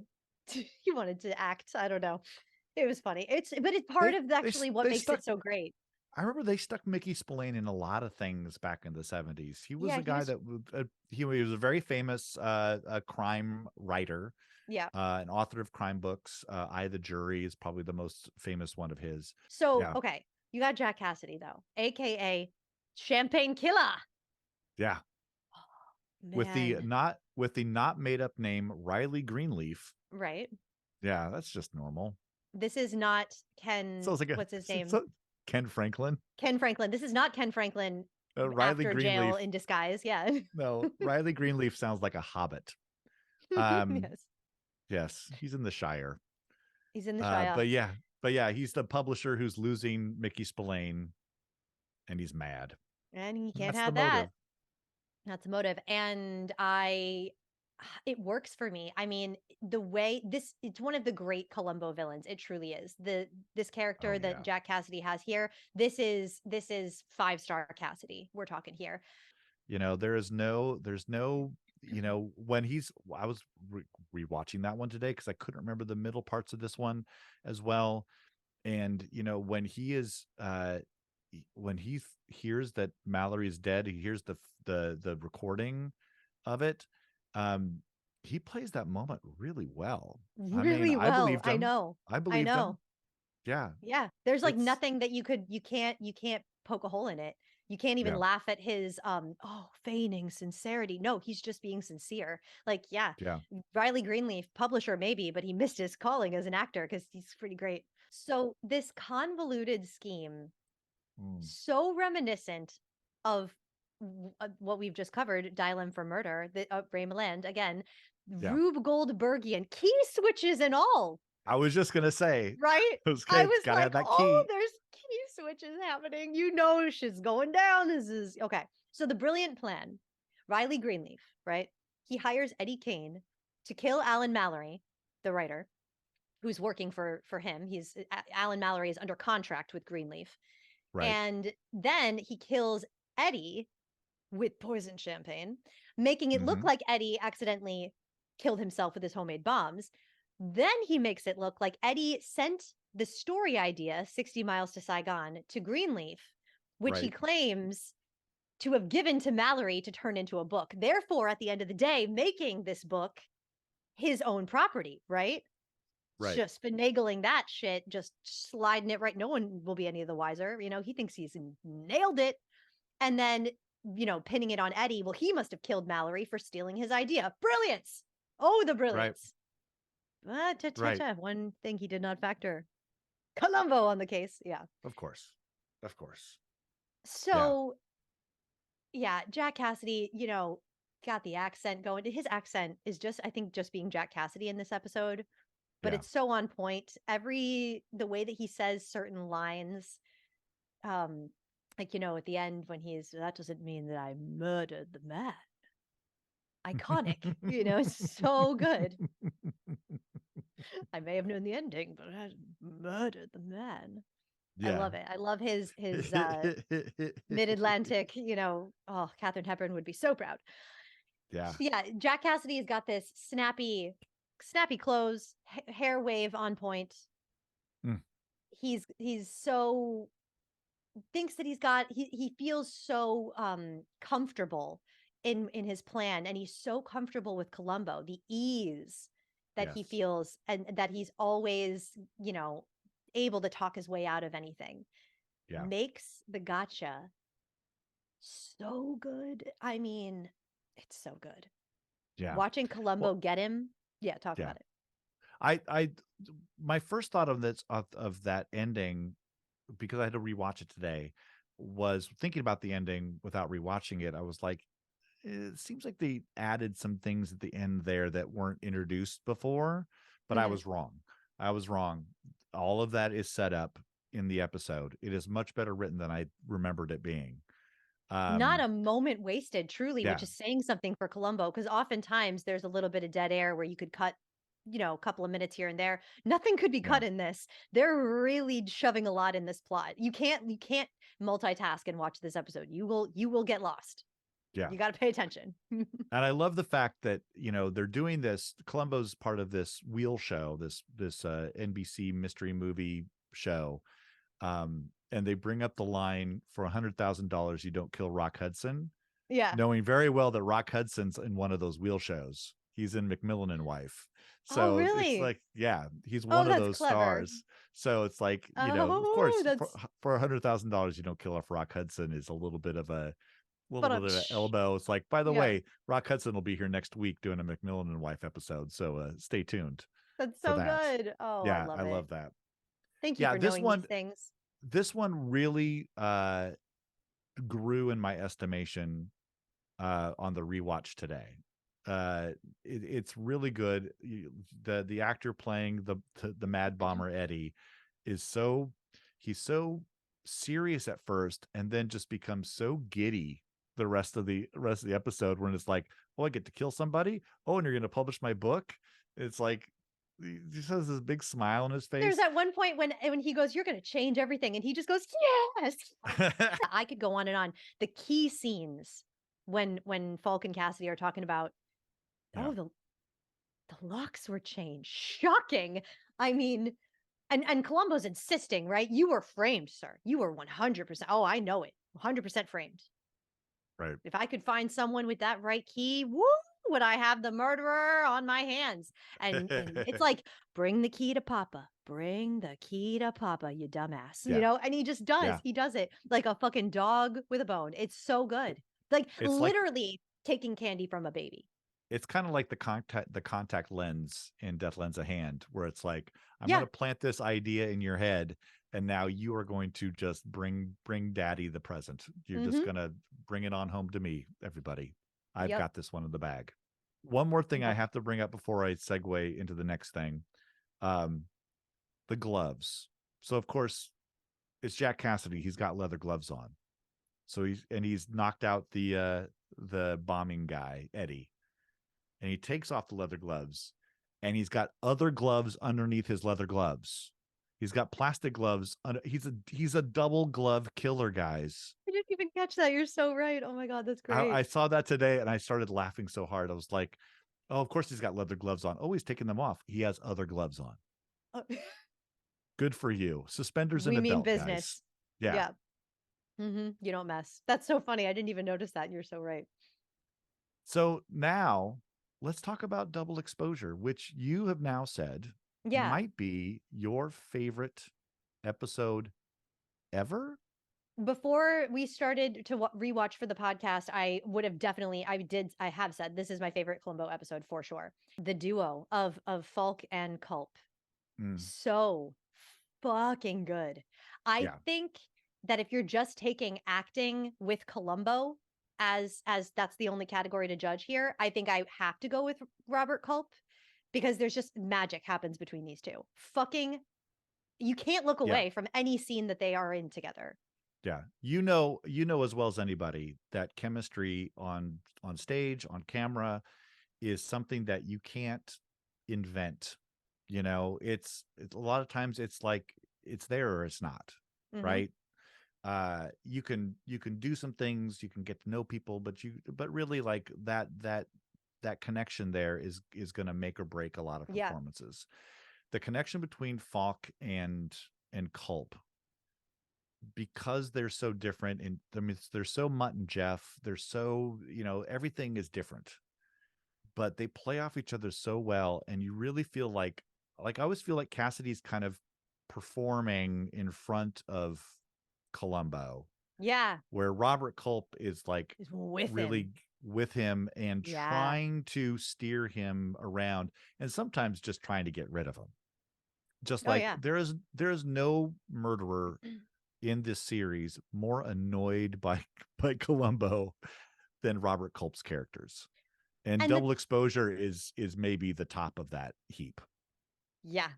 And the progression of going from start to finish, there's a very clear like 3-act structure of what's happening with Robert Culp's character here. You can just see every time Colombo comes back to him, he's a little more unhinged, a little more off his game, which they set him up to be so. See, this is the Robert Culp that I love, not angry Robert Culp. I'm not a fan of too hot-headed. I mean, okay, let's shut up, Jade. Of course I'm a fan. I'm a huge fan. Ding-a-ling, baby. Yeah, kick that door. Kick it. Yeah, get angry. But I love Culp, super calculated and super this is Mr. Unflappable here, Yeah. What's his name? Bart. Oh, okay. Yes, Bart Keppel. Yes, aka Dr. Unflappable, aka Bad Bart. By the way, Columbo gets under his skin right away by calling him Mr. Keppel. Oh yeah. And he's like, Dr. Keppel. It's like, okay, I see where this is going. There's one point where he goes, why can't I remember to call you that? And he goes, I haven't the faintest notion. You idiot. Yeah. Oh my God. Yeah, it's When he good. shows up at the supermarket. Oh, That just supermarket scene stands out in my mind as the moment with Robert Culp. I don't know why. Probably right. because this is the question here. The outfit award goes to who is it? Is it Jack Cassidy in the plaid with the silk cravat, rainbow colored scarf, or is it Or the yellow jacket, jeans, and that side zippered yellow with jacket that, holding the yeah. world's tiniest Dixie cup?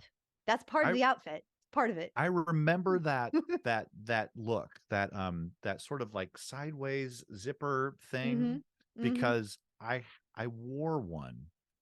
My Oh, mom didn't bought we one all? from Lamont's, and I thought it was the coolest thing. And it may have been because I saw it in this episode. I don't know, but I thought it was the coolest thing. Wore it like twice and felt ridiculous and never wore it again, because it's like I could not pull that off as a child. But and I don't know if Robert Culp pulls that off. I mean, if you're going to give me those two choices, I'm taking the Cassidy every time. I mean, I'll take the lounge singer look anytime. That's Yeah. just my personality. Yeah, yeah. But yeah, I mean, yeah, So that's if just so if me. you're gonna buy the Culp action figure, he is ding-a-ling, hands down for you. That Oh, is the outfit. he is Yeah. he is definitely ding-a-ling Yeah, I for agree. sure. But this Yeah, outfit's pretty damn good too, the grocery store outfit. yeah, But okay, so before we get there, let me go through the brilliant plan. So sure. Vic Norris, asshole guy, wants to terminate his contract with Keppel Co. Hmm. And which means, you must die. And so, brilliant plan. Keppel has these incriminating photographs of Norris cheating with sexy Tanya Baker. Oh, Tanya. Oh, Tanya. And Norris he says, you try to do this to me, you try to blackmail me, I'll fucking report you to the district attorney, sir. And so, because, of course, there's two things that Vic Norris cannot resist: caviar and Tanya Baker. Neither can Sure. I. No shame in Mm. the game. So, Are you a caviar? Are you a caviar fan? oh yes. Oh, I love There we this. go. This episode made me want caviar so bad. I wanted my fancy feast. Mm. Meow. Please deliver. Yeah, wanted that meow mix. So okay. So the plan is to first he has this iconic moment. He starts the plan. Vocal disguise. Better than Mhm. dingling? I don't know. Yeah. It's pretty good. Where he calls Mrs. Norris to tell her about the affair with Tanya. And he said, "Hello, Mrs. Norris. Your husband's having an affair with Tanya Baker. She's my girlfriend. And there's no way, there's no nice way to put it. They're having an affair. That's all there is to it. Okay, that's all I'm saying." It's so good. This thing that Robert Culp is doing, because you never see Robert Culp do bits like this. No, And when that's a it Jack started, Cassidy thing. That's a yeah, Jack when it Cassidy thing for sure. Jack Cassidy can, and I'm not saying he hides behind his bits, but like you're saying, it's like Jack Cassidy is almost distracted with his own self, like he's acting with his self, Right. with his person. He's acting with his own personality. With Yeah. Robert Culp, he is just communicating to the other person, trying to shift something in your mind, trying to manipulate you, and figuring Mhm. out the best way to do that. So he's calculating. As an actor, I really admire what Robert Culp does. I Yeah. mean, totally admire Cassidy as well, but like it's a whole nother ball game that Robert Culp is playing. So to Right. see him do this phone call was, when it started happening, I was like, I am so in love with this. Yes, yes. This is good. So, yeah, because Tanya Baker is Keppel's like Marilyn Monroe. Mhm. Like Tanya Baker is to Keppel Co. what Marilyn Monroe is to Playboy. Right. What is it that he says? This company was founded on her remarkable body or something. How many other people have you framed with Tanya Baker? We can only wonder. Yeah, I don't know So if we have to. I know. It's a lot. Yeah. Spoiler alert. So, okay, the plan is to get him good and thirsty with the caviar Mhm. and then raise the room temperature in the screening room while they're watching this terrible film that he's made. And he's going to narrate the film. No. He's like, "Yes, Sure. ladies and gentlemen, I'm going to be narrating this, standing here doing it live," said no one ever in the history of making these kind of films. Things that don't ever happen, but okay. Yeah. So he's got this airtight alibi, right? He's on stage narrating. Of course, thanks to high-tech devices in the 70s, he has a tape recorder. And that's what he starts to play. And he sneaks off. And knowing with the ingenious splicing of an ice cold, delicious glass of iced tea, he knows exactly to the minute when this guy is going to be at that water fountain. Oh, yes, he does. And he's there with his gun and converter. Right. So sneak. Fucking kills the guy, races back, gets in his spot. Lights come on. Oh no, where'd he go? Oh, he's dead in the hallway. Enter Colombo. It's good. It's a pretty fucking good plan. I'm here for this plan. Right. What do you think of the plan? Except it is convoluted, but Rube Goldbergian, we love it. In an okay way. I mean, he doesn't have to wait too long for Norris to come out. He knows it's going to happen eventually, and shoot him right then and there. And then, of course, he makes the mistake of hitting record. I mean, obviously, he wants to record over his intro that he did to make sound like he was narrating from back of the stage, but he waits until he gets out to the lobby to do it, and then it's just all lobby. It's everybody's panicked because they find Norris. It's just like there's always something that goes wrong, and that's the first thing that Columbo notices that seems off. The thing that always goes wrong is, and this would have been totally fine, 100% fine, if Robert Culp hadn't been so confident to overtalk and to say, because when Columbo goes, oh, why would you turn on the tape recorder? That seems strange. Why would you do that? Would you bring it into the lobby and record that? Well, it's weird. Yeah. And he goes, well, Columbo, has it ever occurred to you, sir, you dumbass, that maybe I turned the tape recorder on beforehand? Actually, come to think of it, I think I turned it on directly after the screening. And it's like, sir, you know you didn't. You know you didn't do that. Why are you saying that you did? Did you not think they're going to listen to the cassette? I mean, they're going to listen to your recording. That's going to happen. Right. Because maybe you caught something on there that I mean, even anybody but Columbo would be like, well, we're going to need to hear that cassette. So maybe we caught something that you didn't know happened. It's always that moment. You know, he claims that he's like cool under pressure. And then later has to, you know, when Columbo tells him that about this, he has to say, well, men do, you know, under pressure, they sometimes do the wrong thing. And it's like, yeah, but you said that you are always cool under pressure. So why is it now that you're, you know, and the reason is because you're the murderer. I was just going to say, I don't know that it gets any better than watching Robert Culp do it, because he's so evil in this. The thing that I think is the most evil about him is that he likes his victims to face him. When Vic is at that water fountain, he calls his name and gets him to look at him. Yeah. Why? It's so unnecessary, because he likes it and it's fucked up. And then he does it again. With Chuck McCann. It's sweet Chuck McCann. You're too young to remember, I'm sure, a show called Far Out Space Nuts. Far Out Space Nuts was a Saturday morning live action show with Chuck McCann and Bob Denver from Gilligan's Island. And the whole thing was they're guys who load things onto spaceships or rockets, and they load the lunch trays. But instead of pressing lunch, Bob Denver presses launch. And they go up into space, and they're the Far Out Space Nuts. But Chuck McCann was part, Chuck McCann he's so goofy in this. He's got it's like somehow he has no buttons on his shirt. He just like all the way down. It's all the way down. Okay, all right, Chuck McCann, show me what you got. That's so right. He's offering iced tea and raisins. Oh, it's a little bag of raisins. They're full of iron. And then, of course, he wants to blackmail a murderer. Don't blackmail murderers, guys. So do we learn nothing from Lily Lysenko? Nothing at all. Gloves, run away, and don't blackmail murderers. These are two lessons you should learn from Columbo. But at least he's asking for $50,000. At least he's asking a little bit more for his sick mother, though. Oh, it's just so. Yeah. Roger, poor Roger. But it's like, why don't you just call the police? You have figured this out. I mean, he has figured out that Robert Culp's done this.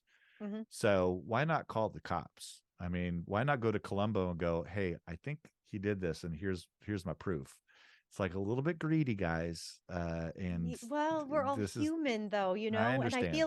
feel like that's part of what it is that like endears me so much to these victims, like Lily Lysenko and Roger Sure. here, because they don't even ask, they don't even extort. These guys have millions of dollars, and they're just asking for Right. a couple thou for like, because this will be just enough to get me what I need to do so I can go back to doing hard work to earn what I have. It's like It's true.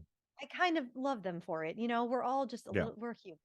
We all Yeah. get a little greedy. There's always something about these. There are some episodes that have two victims, and there's some episodes that just have one. The two victim ones It's always always kind of that second victim. always hits a little harder for me, because it is that second victim that you're like, maybe the first victim you don't feel as sympathetic for, but Never that second one you gets your almost heart. always do. Mm-hmm. Yeah, it's Mm-hmm. really tough. There's and we'll talk about some of the other ones when we get some more Columbos, because I've got like 17 different examples running through my head. But I really want to talk about the golf game. Oh, yes. So Colombo rolls up in his fucking little golf cart. Mr. Keppel. And he's just, I'm not even going to look at you right now. I'm Right. not even going to turn my head. Right. It's so great. Because he knows that he's going to have to deal with him in a second eventually. And he's like, I just can't. You Yeah. fucked up my golf shot. Yeah. And he's like, I assume you don't play golf in Colombo. No, I bowl a little bit though. Of course you do. Where I love it when Colombo calls out, I know you did it, you asshole. I'm going to get you. Right. It's just, I don't know why it's so, it's like, it feels very special because it rarely happens, Right. you know? And it's even better when it's an overly confident guy like Culp though, because the episode has set it up so well that this guy does not panic under pressure. This guy doesn't sweat it. He's always got a way out. He's super smooth.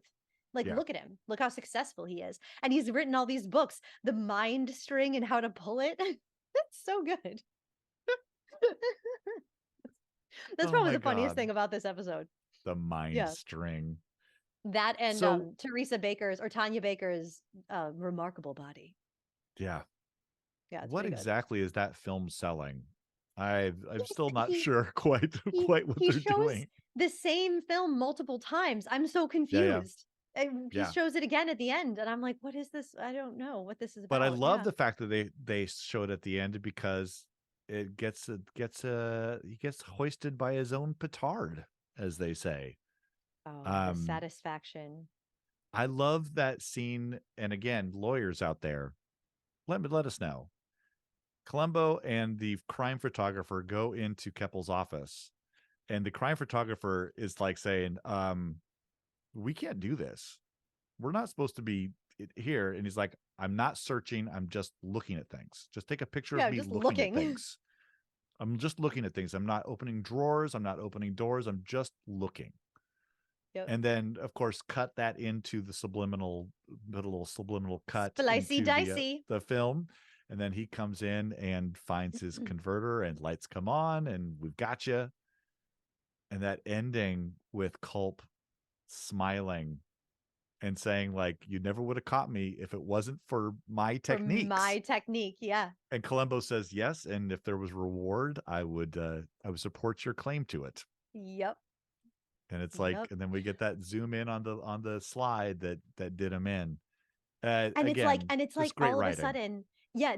Great writing. And seriously, this episode is so tight. There is like nothing extraneous. There's nothing crazy, not believable, not at all. Everything is so plausible. The way that he gets the wife out of the house and then totally puts the blame on her for it. Well, where was she? Does she have an alibi? No, she doesn't. I think we have got a murderer on our hands. Yeah. I mean, it's pretty good. He frames with the gun. He finds that gun very quickly.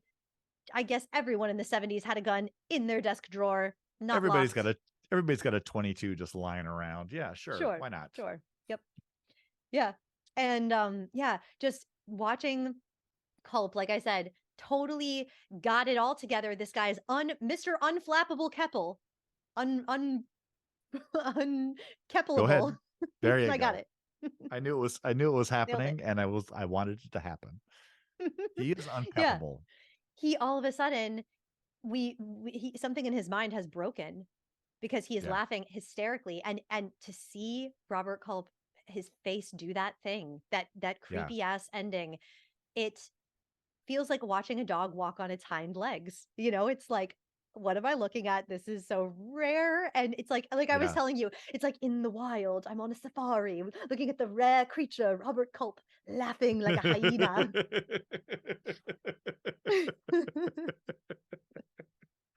Take a picture. It's a It'll great last longer. it's a great ending. And again, catch the guy, fade to black, we're done. Again, what Colombo does better than any other show ever is just to know when it's over. Let's get to some awards. Let's do it. Oh man, this has been so fun. I don't want it to end, but it's still So basically, for everybody out there, we decided to pit Cassidy and Culp against each other and to see who our favorite overall Colombo villain between the two of them is. And I didn't plan any of my answers because I knew that they would probably change after podcasting. So me too. we're Me too. going with our answer with your heart. So, best chemistry with Colombo, Cassidy, or Culp? Who do you say? It's got to be Culp for me. I'm Culp as well. Mm-hmm. Yeah, for everything we've said about that, it's just amazing. Mm-hmm. For best Colombo detective work, you want to give me a specific episode of these 6 that you think he's the best detective in? I actually think it's probably. Oh, is it? No, it's got to be Double Exposure. No, it's got to be. Yeah. I think that those having that that photographer guy take pictures of him just looking around the office, because I love that when I love watching Columbo kind of try to reason things out, and this is one of them where Columbo is like almost stumped. He like, and actually so is now you see him. He's very like anxious, and he's like, there's got to be a murder weapon. It's got to be somewhere. Like, what the fuck? It's got to be in that office. I know it's him. He's got the murder weapon. Maybe if I just smoke him out and look around and like like using the splicing technique by just taking pictures of him in the office just looking, it will stir something up and I'll get him to out himself. I mean, that's pretty brilliant, and it's pretty fucking ballsy. I also love to see my Columbo breaking the law, baby. He's doing things a little on the edge. I love it. Yeah. I love when Columbo does things he goes bad cop. Ooh. All right. Love bad cop Columbo.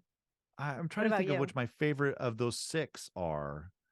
And I'm going to go with the football one, the most crucial game, because there's so much for him to wade through. And he gets there from a cuckoo clock. I love that. With because his damp shoes. Up to that point, he seems like, I don't know how to break this. But he knows that he's really frustrated in that one, and we see him in that stadium. Nothing says frustration like sitting in an empty, lonely stadium. That was a cool shot. And I also like the scene with Val Avery as the private investigator, who is just like, he's listening to that recording, and all Val Avery wants, I just need my equipment back. Come on, I got work to do. And he's like, I'm not here. I'm hearing something, or I'm not hearing something. And then that cuckoo clock brings it all together. I think that's my favorite one, even though the story itself is pretty convoluted. I love Peter Falk. Yeah, and that shot in the stadium where he's just like sitting there trying to figure this thing out is so great. I mean, I like the other ones too. Like the one with the magician one, he seems very stumped, but Bob Dishy kind of brings that one home. Sergeant Wilson sort of comes and up Mike with the solution Lally, there. he ties in a lot too as well. That's really a group effort murder solving. Now you see him, which is really why I love it so much. And I'm shocked to not have that be my favorite Columbo, because everything about it, the theatricality, the Cassidy, the camp, it's the comedy. It's probably one of the funnier episodes. It might actually be the funniest in my opinion. But when it comes to this is a crime drama show, the murder mystery aspect of it. I really am here for that. And I think that my favorite Columbo solving a murder is in And double exposure. Yeah. How about creepy villain behavior? One moment, looks, voices, disguises, costumes. I think that the creepy villain behavior award has to go to Jack Cassidy Oh, of course it does. I'm wondering if it's going to be in Publisher Parish or Now You See Him. You go first. I'm trying to decide. I mean, look, Culp isn't playing creepy. Cassidy is playing creepy. And I almost think that Cassidy can't help but playing a little creepy. Yeah. Yeah. You might everybody go and read a little biography of Jack Cassidy, and there's creepy. He's a little his, unhinged. Yeah, his soul can't hide that. Can't hide. stuff. Nope. I think his creepiest is probably in Murder by the Book, because he is I mean, he's killing his friend. Yeah. And then he's killing the woman that he's sort of God. romancing. And yeah. I think that is just, and then, he's like giving that interview to the one woman and is like, well, maybe at some point we could give a little private interview together. And she's like, oh, I like that. Yikes. And it's like, okay, double murder creep. Let's I just think that he can play that role so well. It's very true. Yeah. Okay. And now hearing you talk about that and really reflecting, I think I'm going to have to go with Publisher Parish. And that's probably the reason why that is my favorite Cassidy episode, because that creepy, he is so cold. There's one point where he just after he kills Eddie, he pulls over in the car, lights a cigarette and just chuckles just for no reason other than with the explosion in the background, that they don't show on TV because they probably didn't have the budget to blow something up at that point, but you hear it and he has a little laugh and then squeals his car away. Yeah, he's a super creep. He's super Villain's got a creepy. bill. Yeah. Mm-hmm. Yeah, they blew their whole budget on all of the explosions in the beginning. Didn't have it in the budget. Do it again. And then your best gotcha moment, your best the best catch at the very end, the very best, the nail in the coffin moment. What's the nail?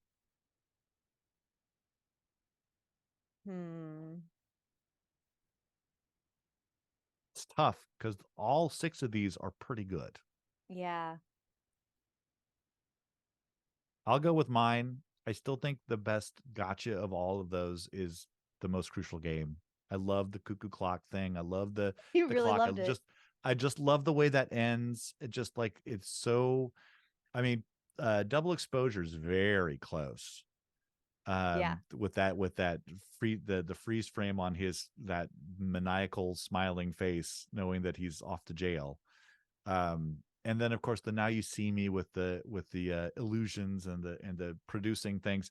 But that Most Crucial Game and that him wiping off his eye and the tape reel spinning and there's just no dialogue at all. That's what I'm here for Colombo. It's that sort of touch that makes Colombo a step above a lot of other shows. Agreed. Yeah. I think that my favorite gotcha has to be, I think it's got to be Publisher Parish, because bring the key to Papa, and he does. It's just so good. It's such a good gotcha. And watching Jack Cassidy, the door was open. Yeah. Well, there was the key. The key? He's so good, It's like, it's squirming just with delight watching him get nailed. Oh yeah, it's really good. Yeah. Yeah. Yeah. So have you decided? Just going on gotchas. I think that wrong key business. Yeah. Jack Cassidy looks like such an idiot. Okay, what are you gonna say? In the battle of Cassidy v. Culp, what do you say? We've analyzed all 6. We've loved all 6. Yeah. Do you want me to go first? Yeah, you go first. Culp is the guy that I love watching. The chemistry between the two, the way that the dichotomy between those 2 actors and those 2 characters, whatever character he's playing, is so great. Jack Cassidy is great too, but if you're asking me to watch one episode, I'm watching a Culp. If you're asking me to watch one episode, I'm asking you to watch one episode. I think I've got to go with Publisher Parish. I think it's Cassidy for me. I do. Cassidy. Yeah. I'm shocked to No, say it because I totally agree with you. And like, I see what you mean. And when it comes to Yeah. the acting, like I'm saying, the acting, it really is so captivating and so moving with Culp. And it just really it's serious. But for my money, if you just given me one episode of Colombo for all time, I think Publisher Parish has everything in it. Yeah. Solidly straddles the line of drama and comedy. Yeah. And yeah, and I think that because Jack Cassidy is giving me such a range of emotion, I'm satisfied on all levels. You're giving me camp, you're giving me sincerity, you're That's giving true. me unhinged craziness, and then you're giving me Right. like scared little boy Jack Cassidy. I mean, it's really it's got it all. Yeah. Yeah. And these quirky side characters, I love me a quirky side character, and it's Well, I think for the next time we do a Columbo episode, we should pick our favorite episodes that don't have Cassidy or Culp, because then you get a lot of single villains that have maybe appeared once or maybe twice, and go through that, because none of these, I'll tell you right now, as a teaser, of these 6, none of these are my favorite episode of Columbo. Yeah. My favorite episode has I have still not talked about my favorite episode of Columbo. Ooh, okay, exciting. Exciting. Yeah. Listeners, we just realized the time and we have to rush into the sign off because I have an audition and Paul's got to go somewhere. So, just so you know, there's a shorter version of this podcast. If you're just listening to the podcast, go to that YouTube channel and please subscribe when you're there. We've gotten so many more new subscribers and it makes me so fucking happy. So if you're enjoying this, thank you. if you laughed at all, if you uttered just a titter of laughter, just subscribe, please. It would be awesome. And if you want to see the full video of this episode and all of the bonus things you can see, so many good bonus episodes Paul and I have done, and we're just going to keep on cranking them out. Go to patreon.com/perfectlymarvelouspodcast and check everything out there. And if you're watching on YouTube, hello, thank you for watching. Please like the video and leave a comment. Tell us what you think of Columbo, favorite episodes. Who do you think is the best out of Culp or Cassidy, and why? Do you agree with us? What did we forget to mention? All of the things. Tell us why we're right or wrong, and what you would add if you were on the podcast. I would love to know. To follow us. Also, remember, follow us on Instagram at Shall We Compare Thee. Leave us feedback there. You can also email us, shallwecomparetthee@gmail.com, and leave us a voice message. You know how I love it. Crack me out. And also my Instagram, Jade the Naked Lady, all one word, and Jade8Green on TikTok. All the links for all the things are in the description. Check it out. Yes. Please do. All right. Well, that's going to wrap up our discussion of these Columbo episodes. And thank you so much for listening. And thank you. I'm Paul. And I am Jade. Bye-bye. Bye-bye.